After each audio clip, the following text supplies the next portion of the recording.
Mic पकड़े, mic पकड़े। कैसी रही मीटिंग आपकी? एक समय बहुत अच्छी। एक मिनट मुर्तजा साहब को जी, बहुत अच्छी मीटिंग थी। हमने मियां साहब को मुबारकबाद दी। हमने पाकिस्तान में इस कामयाबी पर, उनकी हुकूमत के बनाने पर, वफाकी हुकूमत, पंजाब की हुकूमत, इमरान खान की हुकूमत के खात्मे पर उनको मुबारकबाद दी है और फिर उनका शुक्रिया अदा किया है अपनी जमात की तरफ से। तो खैर सगाली की एक मुलाकात थी, हम उसके लिए हाजिर हुए थे। सदर बनाया जा रहा है मौलाना को। ये तो देखें, हमारी जो पूरी हुकूमत है उसमें इत्तेहादी जमातें हैं, हमारी पीडीएम की जमातें हैं, और पीडीएम की जमातों के अलावा और जमातें हमारे साथ इसमें शामिल हैं। ये सबका मुश्तरक एक फैसला होगा, जो भी फैसला होगा इंशाल्लाह आपके सामने आ जाएगा। मौलाना की ख्वाहिश है सदर बनने की?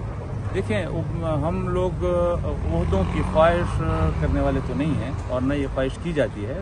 ये जमातों के फैसले होते हैं और जमात एक चीज़ के बारे में तय करती है। तो ये तो हर जमात की एक ख्वाहिश होगी, जमीयत उलमा इस्लाम की भी ख्वाहिश होगी कि मौलाना साहब को सदर बनाया जाए। आपकी जमात की तरफ से ऐसा कोई मुतालबा किया गया है? मियां साहब की तरफ बात पहुंचाई गई है? जमीयत उलमा इस्लाम और उनकी इत्तेहादी जमातों के आपस में जो बातें हुई हैं, कुछ चीज़ें ऐसी हैं जो वक्त के साथ सामने आएंगी और उसमें जो मुतालबात हैं, कुछ चीज़ें आपके सामने आ गई हैं हुकूमत के बनने की सूरत में, काबीना के बनने की सूरत में। अभी ये कुछ चीज़ें ऐसी हैं कि वो आपके साथ वक्त के सामने मुतालबा किया मियां साहब ने, सॉरी फजलुर रहमान साहब ने अचानक कि हम चाहते हैं कि अली इंतखाबात हो। देखें एक बात है कि हम पहले दिन से जब हम रोडों पर आए थे और हमने उस वक्त भी कहा था कि ये हमने पाकिस्तान में नए और फ्रेश मैंडेट के साथ जो है हुकूमत बनानी है। तो ये मुतालबा हमारे पहले दिन से है, चाहे वो हुकूमत की शमूलियत के साथ हो या चाहे वो हुकूमत में शमूलियत के साथ ना हो। ये मशरूत नहीं था, हमारा मुतालबा पहले दिन से ही इलेक्शन का था और हमने इलेक्शन का मुतालबा किया था, उस पर कायम है। अब ये इत्तेहादी जमातों के उस पर है कि वो आपस में बैठेंगे, तय करेंगे कि आपस में हम कौन सी तारीख पर मुत्तफिक होते हैं। एक चीज तो बहुत वाज़ेह है कि election commission already supreme court में कह चुका हुआ है कि नवंबर तक इलेक्शन नहीं हो सकते। तो अब देखें कि इत्तेहादी जमातें उस पर क्या पॉलिसी बनाती है। जो हुकूमत थी पिछली, इसमें तूफानी बदतमीजी उठाया हुआ था, खासतौर पे मौलाना फजल रहमान जैसी शख्सियत को टारगेट किया गया जी। क्या आप समझते हैं कि ये जो लोग हैं इनके खिलाफ कोई ऐसी कार्रवाई होनी चाहिए? देखें बात सुने, हमने कभी पाकिस्तान तहरीक इंसाफ की हुकूमत और उनकी क़यादत से खैर की तवक्को नहीं की। न पाकिस्तानी कौम की कोई खैर की तवक्को थी, न हमने खैर की तवक्को की, न सियासी जमातों को खैर की तवक्को थी। वो जिस तरह के लोग हैं, हमने उनसे जबान भी वही एक्सपेक्ट की थी, हमने उनसे इक़दामात भी वही एक्सपेक्ट किए थे और आज भी वही करते हैं।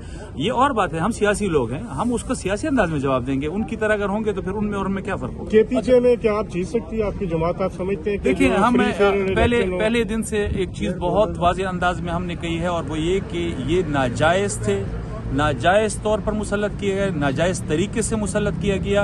और KP की बदकिस्मती है, KP पर ये पिछले 9 साल से नाजायज तरीके से मुसल्लत हैं।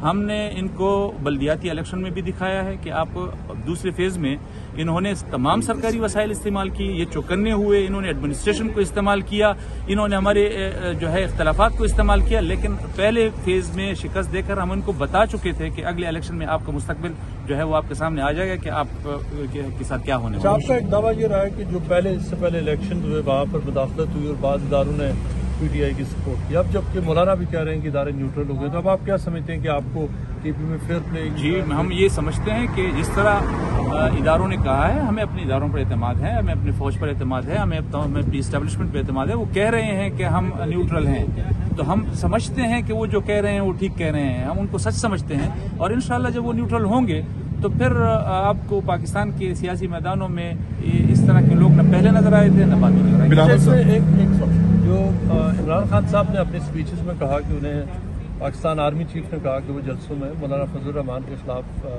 एक खास किस्म की जो ज़बान इस्तेमाल करते हैं वो इस्तेमाल ना करें, लेकिन उसके बावजूद देखिए ये तो अब हमें मालूम नहीं है कि आर्मी चीफ ने उनको क्या कहा है और इमरान खान ने जलसे में कहा। इमरान खान की बातों का कोई एतमाद नहीं होता, कल को कह दें कि मुझे नहीं कहा, तो उनके यू टर्न का तो कोई पता नहीं चलता। लेकिन अगर किसी ने कोई इखलाक की हवाले से कोई उनको बात बता भी दी थी, कह भी दिया था, अपनी तरफ से कहा था, हमें तो इस हवाले से कोई मालूमात नहीं है।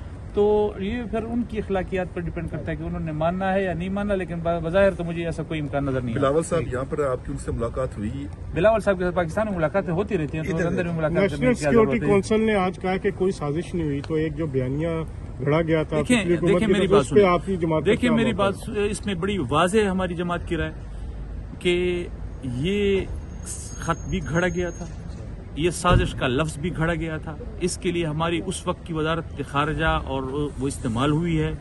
इस तरह की केबल्स ये रूटीन के मामलात हैं, आते हैं, इसमें कोई ऐसा मसला नहीं है। उसको बाकायदा अपनी 4 साल नाअहली को, बद इंतजामी को, करप्शन को छुपाने के लिए खत का सहारा लेना, ये 1 महीना 10 दिन 20 दिन तो चल सकता है। ये पाकिस्तानी अवामी को आप देख लेंगे कि ये 2-3 महीने बाद जब ये सारी चीजें जिस तरह आज सामने आई हैं कि आप खत के जरिए, और वो भी इस तरह के जो आपने खुद घड़ा हो, फिर आपका मन घड़त, फिर आपकी वजारत खारिजा उसमें इस्तेमाल हुई हो, इस सारी चीजें उनके सामने आएंगी और यही चीजें उनकी सियासी जो है वो मौत का सबब बनेंगी। अच्छा, ये मुबारकबाद के अलावा कोई खसूसी पैगाम भी रहे? मुबारकबाद की बात थी और उनका शुक्रिया अदा करना था, बस इसके अलावा तो कोई और बात, कोई बात होगी तो वो जमीयत उलमा इस्लाम की क़यादत उनके साथ रब्ता करेगी। थैंक यू वेरी मच जी, बहुत शुक्रिया।